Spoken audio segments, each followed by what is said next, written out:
You know you're in for trouble when a man's plan to win the love of his life involves disguising his servant as his uncle and marrying him off to an old lady, just so he can save her from a fake marriage. Yes, that's the level of scheming we're dealing with today. Oh. This is a story where nobody's truly innocent. Everyone's trying to outwit everyone else, and the pursuit of love looks suspiciously like a courtroom battle over property and reputation. It's a world of sharp tongues, sharper minds, scandalous affairs, and elaborate plots, where love and money are inextricably linked, and marriage isn't so much a romantic union as it is a strategic alliance. And at the center of it all is one man, clever, charming, maybe even a little manipulative, but completely determined to marry the woman he loves, no matter how complicated, ridiculous, or morally questionable his plan becomes. So buckle up, because this play is less about hearts and flowers and more about lies, contracts, blackmail, and one of the most absurd marriage proposals ever written.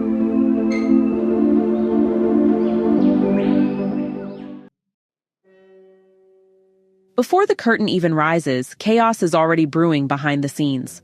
Our story begins with a man about town named Mirabell. Not rich, not noble, but very, very good at playing the social game. And, as it turns out, he's already been entangled in a rather scandalous affair.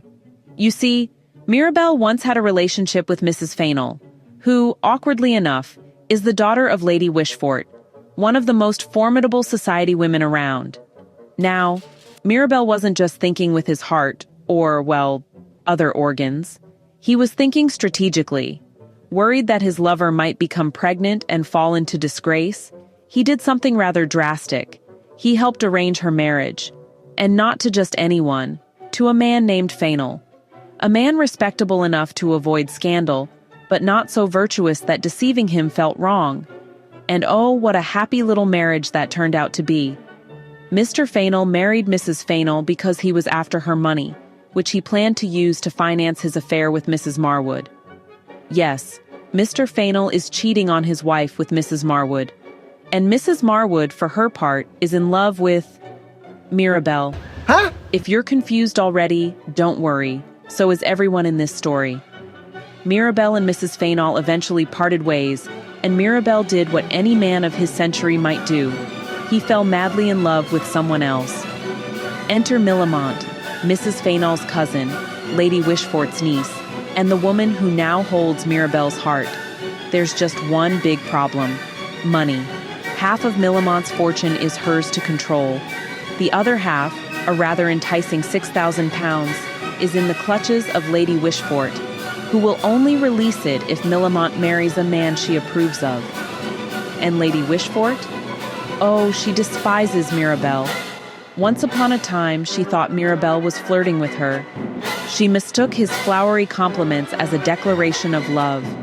When she realized he was actually pursuing her niece, she was humiliated, and she has never forgiven him. Oh, that's cold. So Mirabell does what any self-respecting 18th century gentleman would do in his position. He hatches an elaborate plan. Here's the scheme. Mirabell convinces his valet, Waitwell, to disguise himself as Mirabell's wealthy uncle, Sir Rowland, and woo Lady Wishfort. Once Sir Rowland wins her heart and secures her agreement to marry him, Mirabell will swoop in, reveal the deception, and save her from disgrace. In gratitude, Lady Wishfort will bless his marriage to Millamant. Ingenious, right? But Mirabell is also no fool. He knows that if Waitwell isn't tied down, he might try to blackmail Lady Wishfort himself. So before the masquerade begins, Mirabell arranges for Waitwell to marry Foible, Lady Wishfort's maid and Mirabell's inside woman in the household. And yes, Millamant is aware of the entire plot, probably thanks to Foible. When the curtain rises, Mirabell is pacing anxiously, waiting for news that Waitwell and Foible are married. His nerves aren't helped by a tense card game with Fainall, where the air is thick with unspoken resentments. Fainall knows he's been humiliated twice, first by unknowingly marrying Mirabell's former lover, and second by realizing that his own mistress is in love with Mirabell. Meanwhile, Millamant, smart, witty, and fully aware of Mirabell's desperation, is enjoying herself. She knows she's going to marry him, but she's not going to make it easy. Everything is going according to plan. Until, of course, it isn't. Foible and Mrs. Fainall are overheard discussing Mirabell's scheme and the old affair by none other than Mrs. Marwood, who is furious after hearing them insult her. In a fit of rage and revenge, she spills the entire plot to Fainall and confirms what he suspected, that his wife was once Mirabell's lover. Now the real game begins. That very afternoon, Millamant accepts Mirabell's proposal and formally rejects Lady Wishfort's preferred suitor, a bumbling, drunken cousin named Sir Wilful Witwoud. It should be a happy moment, but Fainall is already plotting his revenge. With Mrs. Marwood as his partner, Fainall exposes Sir Rowland as Waitwell in disguise, blowing Mirabell's plan to pieces. Then he goes for the jugular. He threatens to expose Mrs. Fainall's past affair with Mirabell unless Lady Wishfort hands over control of all her daughter's money, Millamant's forfeited fortune, and promises never to marry again, ensuring that Mrs. Fainall will inherit everything. Lady Wishfort is in a panic. Millamant even considers sacrificing her happiness by marrying Sir Wilful just to save her inheritance. But Fainall isn't satisfied. He wants more, control over all his wife's money, immediate management of Lady Wishfort's fortune, and total submission. At this point, Mirabell steps back into the spotlight. He produces witnesses proving that Fainall and Mrs. Marwood are adulterers, but Fainall shrugs it off. Scandal, he says, is still scandal. Mrs. Fainall's reputation will be destroyed regardless. And then, in one of the most satisfying gotcha moments in Restoration comedy, Mirabell unveils his masterstroke. Before Mrs. Fainall ever married Fainall, she and Mirabell, suspecting his true nature, signed a legal document making Mirabell the trustee of her fortune. In other words, she doesn't control her own money. Fainall can't touch a penny. His threats crumble. His plan collapses. And he storms off in fury, dragging Mrs. Marwood with him. Sir Wilful, good-natured as ever, bows out gracefully, leaving Millamant free to marry the man she truly loves. Lady Wishfort forgives the servants, sets aside her grudge, and finally consents to the match. Mirabell wins. Love wins. And the play ends with a wedding, not born of passion or romance, but of wit, resilience, and some very creative legal maneuvering. The world of sharp-tongued lovers, scandalous plots, fake uncles, and legal loopholes we've just walked through is none other than The Way of the World, a Restoration comedy written by William Congreve in 1700. It's one of the most brilliant, biting, and beautifully structured plays of its era, and honestly, it's still as sharp and entertaining today as it was over 3 centuries ago. This play is one of those rare gems that shows how complex love and marriage were, and, honestly, still are, when money, status, and reputation get tangled up in the mix. It's often described as the peak of Restoration comedy, and for good reason. The wit is razor sharp, the dialogue sparkles, and every character, no matter how flawed, feels vividly alive. At its core, the story is about contracts, social contracts, marriage contracts, even financial contracts, and how folks navigate them. Mirabell and Millamant's relationship, despite all the scheming, is actually built on mutual respect and equality, which was quite radical for the time.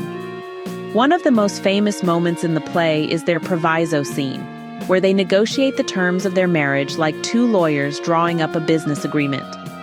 Millamant declares, "I'll lie abed in a morning as long as I please." And Mirabell responds with equal boldness, "I'll be as jealous as you please after the ceremony, but beforehand not." It's a clever commentary on how marriage was, and still is, a kind of contract, and how love has to coexist with a good dose of pragmatism. Then there's the character of Lady Wishfort, vain, ridiculous, yet oddly sympathetic. She represents the older generation's obsession with appearances and control, while Millamant embodies a new kind of woman, witty, independent, and just not willing to be subdued. Fainall and Mrs. Marwood, meanwhile, embody the darker side of Restoration society: selfishness, greed, manipulation, and betrayal.